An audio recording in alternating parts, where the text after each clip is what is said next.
दिखने में कैसा हो।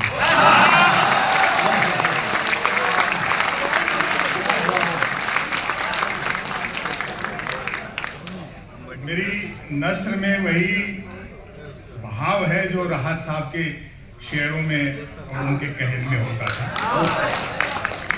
आप उनकी विरासत को आगे बढ़ा रहे हैं। मैं अभिवादन करके एक रचना छोटी सी सुना देता हूँ समय के अपने सीमा। पहला सवाल तो मैं जहाँ भी जाता हूँ एक छूटते से पूछते हैं, आपको कभी धमकी उमकी नहीं मिलती? मैंने कहा आमना सामना ही नहीं होता, सोशल मीडिया मैं इस्तेमाल नहीं करता और किताबें वो नहीं पढ़ते।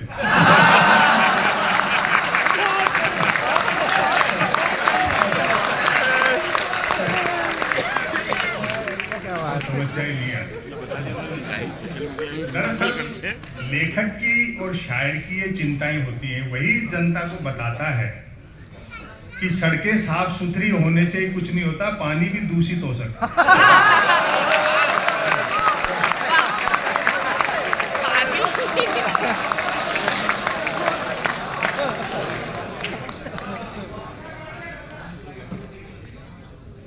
कथावाचकों की आंधी में आप इन व्यथावाचकों को सुन रहे हो।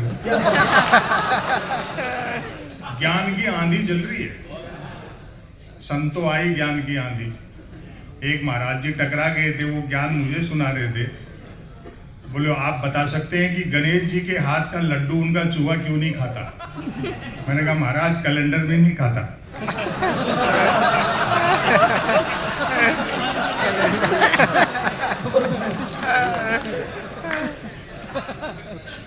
मीडिया अपनी अगर भूमिका सच से निभाए तो हम भी कुछ और बात करें, लेकिन वो अपनी जिम्मेदारी निभा नहीं पा रहा है। पता नहीं दबाव है या क्या है। मैं अक्सर कवि सम्मेलनों में कहता हूं कि जिन्होंने आजादी का आंदोलन नहीं देखा वो गुलामी की प्रक्रिया देख लें।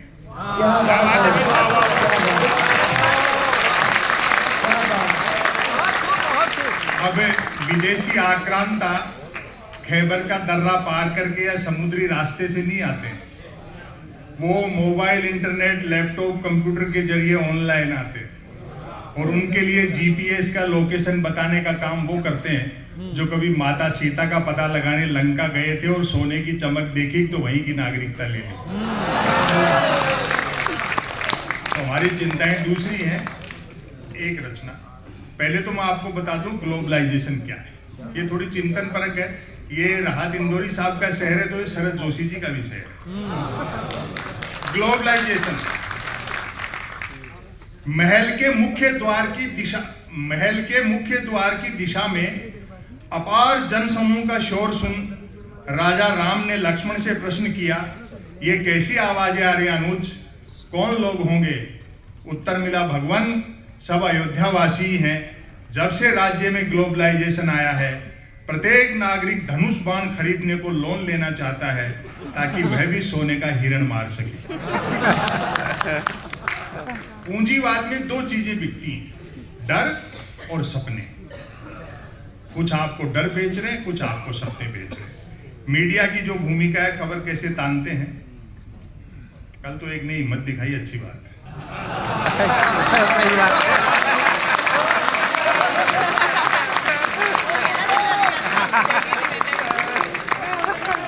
दरअसल नेताओं की गलती नहीं है। सरस्वती जब किसी को सजा देती है तो उसकी भाषा छीन लेती है। क्या बात है। पुराने समय के जो नेता थे वो साहित्यकारों के, शायरों के, कवियों के, लेखकों के साथ बैठते थे। अब उनके यहाँ जाओ तो आपको दलाल मिलेंगे, माफिया मिलेंगे, फिर वो चीज भाषा में उतर जाए। बेचारे मूंगफली खाएंगे तो वमन में बादाम कैसे निकलेंगे। Breaking news. आत्मनिर्भर नामक राज्य में डिजिटल क्रांति भले ही होने को थी, पर न्यूज क्रांति हो चुकी थी। न्यूज चैनल खबरें तलाशते नहीं, गढ़ते थे और देते नहीं, फैलाते थे। ब्रेकिंग न्यूज की तो मारामारी रहती थी। कथा यहां से शुरू होती है 5 पंक्तियों की।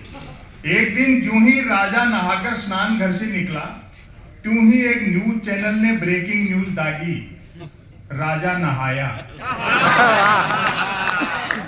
दूसरे न्यूज चैनल ने खुशी जाहिर की, राजा आज भी नहाया। तीसरे न्यूज चैनल ने अटकलें लगाई, राजा क्यों नहाया। चौथे न्यूज चैनल ने नई जानकारी दी, राजा पहली बार नहाया।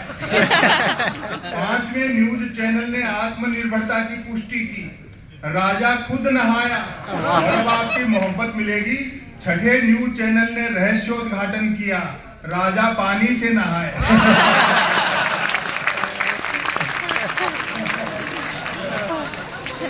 सातवें न्यूज चैनल ने ब्रेकिंग न्यूज में गर्मी भरी, राजा गर्म पानी से नहाया।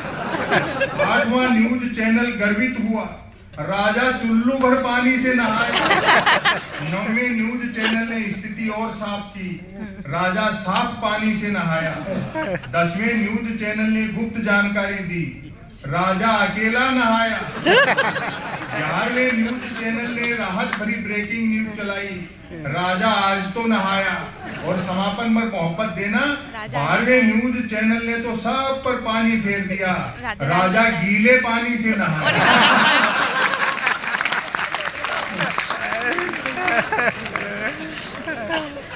एक रचना पुरानी है, लेकिन मैं हमारे परम मित्र संजय पटेल जी यहाँ बैठे हैं, वो थोड़े शब्दों के पारखी हैं, उनका संचालन आप सब लोग देखते सुनते हो, तो मैं वो रचना सुनाता हूँ। इन्होंने शायद न सुनी हो, कम सुनी। हम छोटे छोटे गांवों से निकले, कस्बों में पहुंचे, शहरों में आए, रूमानी चश्मे से गांव देखते हैं। अब गांव वैसे नहीं है, वहाँ की चुनौतियाँ, वहाँ के संघर्ष, वहाँ की समस्याएं अलग ढंग की हैं। दो चीज़ों का फर्क है, तो गांव के आदमी का सेंस ऑफ ह्यूमर अच्छा होता है, शहर का आदमी बुरा मान जाता है। दूसरा, गांव जो है उसमें जातीय कट्टरता होती है, शहर में सांप्रदायिक विद्वेष होता है। अब हालांकि ये जहर वहाँ भी पहुँच गया, गाँव तक भी, लेकिन अभी भी थोड़ी सी उम्मीद है। वहीं से मैंने एक रचना निकाली, एक आदर्श भारतीय गांव, 2.5 से 3 मिनट। आज भी जो ये मानते हैं कि भारत की आत्मा गांव में बसती है, मेरे ख्याल से उन्होंने गांव उतने ही देखे हैं जितनी की आत्मा। जिस आदर्श गांव का जिक्र मैं करने जा रहा हूं, वह राजधानी से 50 किलोमीटर पश्चिम में है। चूंकि रास्ते में शराब के कई ठेके पड़ते हैं, अतः ये दूरी घटती बढ़ती भी रहती है। कहते हैं कि उक्त आदर्श गांव किसी जालिम सिंह नामक डाकू ने बसाया। पुराने गांव सेठ जी, चौधरी, पटेल, कोई ना कोई बसाता था, ठाकुर साहब। कहते हैं कि उक्त आदर्श गांव किसी जालिम सिंह नामक डाकू ने बसाया था। व्यंग पर मोहब्बत देना, जो कि निहायत ईमानदार और परोपकारी डाकू थे, क्योंकि निर्वाचित नहीं थे।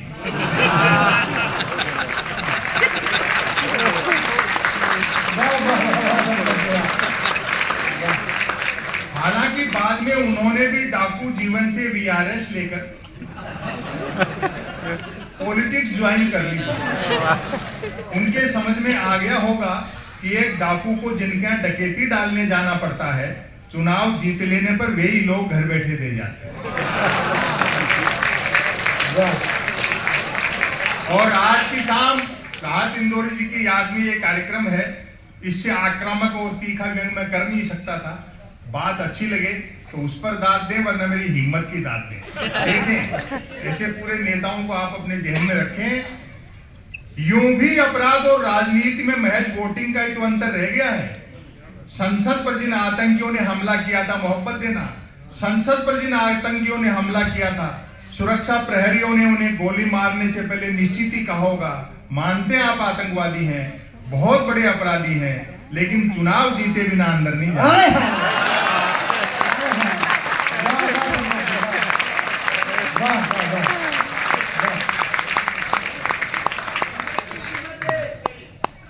आदर्श गांव में 10 दिशाएं, 3 मौसम, 12 महीने और 7 वार सब होते हैं। बस एक तो गांव के उत्तर में किसी भी साइज का कोई हिमालय नहीं है, और दूसरा गांव 3 तरफ से समुद्र से घिरा हुआ नहीं है। गांव वालों का दावा है कि डाकू जालिम सिंह जी 2-4 दिन भी और जीवित रह लेते तो आज ये दोनों चीजें भी गांव में होती। गांव के लोग किफायती इस हद तक हैं कि किसी को मिस कॉल तक अपने फोन से नहीं मारते, और दरिया दिल ऐसे कि मिस कॉल मारने के बाद फोन कर करके भी पूछते रहते हैं कि मिस कॉल मिला क्या। गांव में कुल 13 पर्यटक स्थल हैं, 3 शराब के ठेके, 1 मंदिर, 1 प्राइमरी स्कूल, 2 कुएं, 1 पुलिस चौकी तथा 5 शमशान घाट। सरकारी ठेकों के बावजूद हस्त निर्मित शराब को ही प्रायोरिटी दी जाती है ताकि ग्लोबलाइजेशन के इस भीषण दौर में भी स्वदेशीपन बना रहे। अधिकांश लोग शराब पीते हैं, कई नहीं भी पीते। जो नहीं पीते हैं वे पीने वालों को समझाते बुझाते रहते हैं। उनके समझाए से जब पीने वाले नहीं समझते हैं तो दुखी होकर वे भी पीने लगते हैं। लोगों में सरकारी नौकरियों के प्रति बड़ा मोह है। सबका प्रयास रहता है कि काम ऐसा हो जिसमें काम न हो। जहां तक मेहनत मजदूरी का सवाल है, मेहनत करने वाले को मजदूरी नहीं मिलती और जिसे मजदूरी मिल जाती है वह मेहनत बंद कर देता है। अभी मनरेगा का तो नाम बदल करके जी राम जी कर ही दिया। क्या कारीगरी है। गारंटी फॉर रोजगार एंड आजीविका। हिंदी और उर्दू के बीच में अंग्रेजी का एंड यही लगा सकते थे। आपको महात्मा गांधी हटाना था तो जी राम जी की बजाय हे राम ही कर देते। लोगों में सरकारी नौकरियों के प्रति बड़ा मोह है। सबका प्रयास रहता है कि काम ऐसा हो जिसमें काम न हो। जहां तक मेहनत मजदूरी का सवाल है, मेहनत करने वाले को मजदूरी नहीं मिलती और जिसे मजदूरी मिल जाती है वह मेहनत बंद कर देता है। सबके आपसी संबंध गठबंधन सरकारों जैसे हैं। एक शब्द का आनंद लेना, अर्थात स्वार्थ ही 2 लोगों को जोड़ता है। उम्र का फासला भी रिश्तों में बाधक नहीं बनता। दिन में जो बेटे का क्लास फेलो होता है, शाम को वही बाप का ग्लास फेलो होता है। गांव में जब से हैंडपंप लगे हैं, दोनों कुएं शर्त लगाकर कूदने के काम आ रहे। स्कूल उतनी ही देर चलता है जितनी देर मिड डे मील चलता है। पुलिस चौकी को लेकर मतभेद है कि अपराध बढ़ने से चौकी खुली है या चौकी खुलने से अपराध। क्या बात है। और अब जो मार्मिक बंद जिसने 75-80 साल में देश को पनपने नहीं दिया, वो व्यंग देखें। 5 शमशान घाटों से स्वतः सिद्ध है कि गांव में 5 जातियां रहती हैं। इस बात का पूरा ध्यान रखा जाता है कि मनुष्य के मरने के बाद भी उसकी जाति नहीं मर जाए। क्या बात। एक दफा कै जाति के लोगों ने अपना एक शव गफलत में खे जाति के शमशान में जला दिया। बात ऐसी बिगड़ी कि खे जाति वालों ने तुरंत अपना एक व्यक्ति मारा।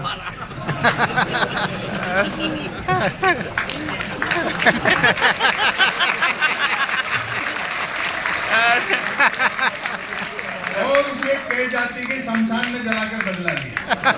और व्यंग पर तो मोहब्बत अब मिलेगी आपकी। अंततः लोकल विधायक ने दोनों जातियों से 2-2 लोग मरवाकर उनके अपने अपने शमशानों में जलवाए, तब जाकर शांति हुई। समापन करता हूं। एकमात्र मंदिर का निर्माण भी डाकू जालिम सिंह जी ही करा गए थे। और भले किसी को बुरा लगे, मैं भरे मंच से कहता हूं, जिस देश में शिक्षण संस्थाओं से ज्यादा धर्म स्थलों में क्या अच्छे दिन आए। एकमात्र मंदिर का निर्माण भी डाकू जालिम सिंह जी ही करा गए थे। कथा है कि एक रात सपने में उन्हें एक साधु ने ताना मार दिया था कि मूर्ख, लूट का माल यूं ही नहीं पचेगा, थोड़ा दान धर्म भी करना सीख। कहते हैं बात ऐसी चुभी कि डाकू जालिम सिंह जी ने अगली ही रात आसपास के कई मंदिरों को लूटा और उसी मेहनत की कमाई से इस भव्य मंदिर का निर्माण किया।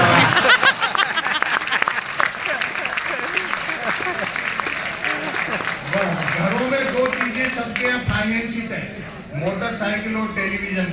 मोटरसाइकिल इसलिए कि गांव सड़क मार्ग से शहर जा सके, टेलीविजन इसलिए कि शहर आकाश मार्ग से गांव आ सके।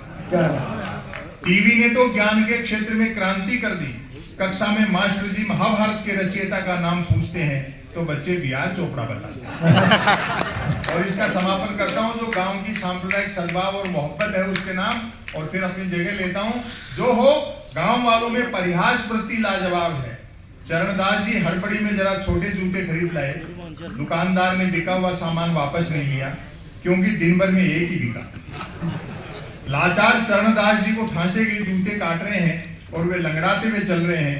रास्ते में टकरा गए इकबाल मियाँ। पूछ बैठे, चरणदास जी ये जूते कहाँ से मार लाए, मतलब कितने के पड़े? एक तो जूते काट रहे थे, ऊपर से इकबाल मियाँ की मार लाए और पड़े जैसी भाषा। चरणदास जी ने झल्ला कर कहा, पेड़ से तोड़े हैं। इकबाल मियाँ बोले, महाराज कच्चे तोड़ लिए।